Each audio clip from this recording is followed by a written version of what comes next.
Alors, le patient en état de mort encéphalique est toujours pris en charge dans un service de réanimation pour des soins permettant de maintenir les organes en activité dans l'intention exclusive d'un don d'organes.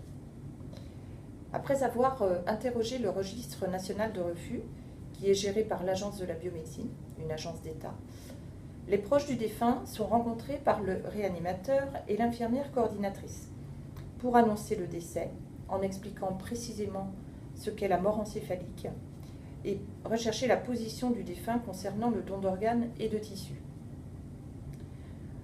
En l'absence d'opposition du défunt, la procédure de don est expliquée aux proches et le donneur est présenté à l'Agence de la biomédecine.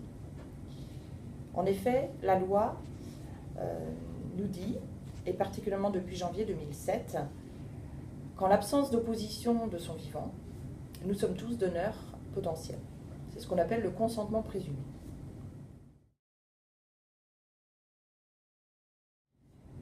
La présentation du donneur à l'Agence de la biomédecine, elle est téléphonique dans un premier temps, et puis informatique via le dossier donneur que l'on appelle le dossier cristal, dossier qui permet l'anonymat complet du donneur.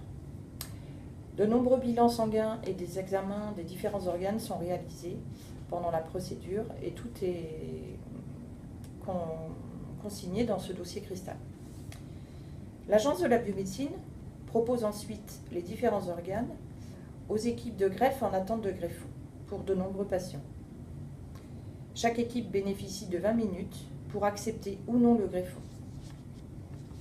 Si l'une des équipes refuse le greffon, celui-ci sera proposé à une autre équipe qui bénéficie elle-même de 20 minutes pour se décider. La répartition des greffons et l'acceptation de l'ensemble des greffons peut parfois durer entre 2 à 4 heures. Lorsque tous les greffons sont acceptés, l'infirmière coordinatrice organise l'arrivée des différentes équipes chirurgicales par voie aérienne ou terrestre sur le site de l'hôpital, en l'occurrence l'hôpital de Cholet. Et elle organise ensuite l'intervention au bloc opératoire en coordonnant l'ensemble de ses acteurs.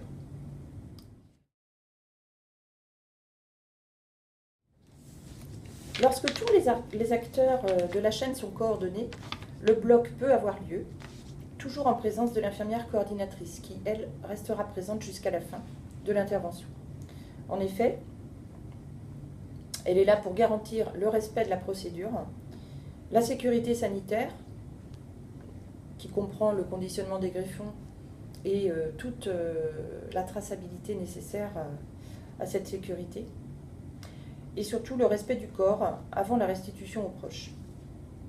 Cette procédure fait appel à de nombreuses compétences, tant techniques, logistiques qu'humaines, chez des professionnels de tous horizons, qui sont réunis dans un seul et unique but, le temps d'une procédure de don. Environ 20 à 24 heures viennent de se dérouler, mettant en scène environ 120 acteurs, dans une réelle aventure humaine au service de la vie. Pour plus de renseignements, n'hésitez pas à contacter le docteur Hausseur et son équipe sur le site de Cholet.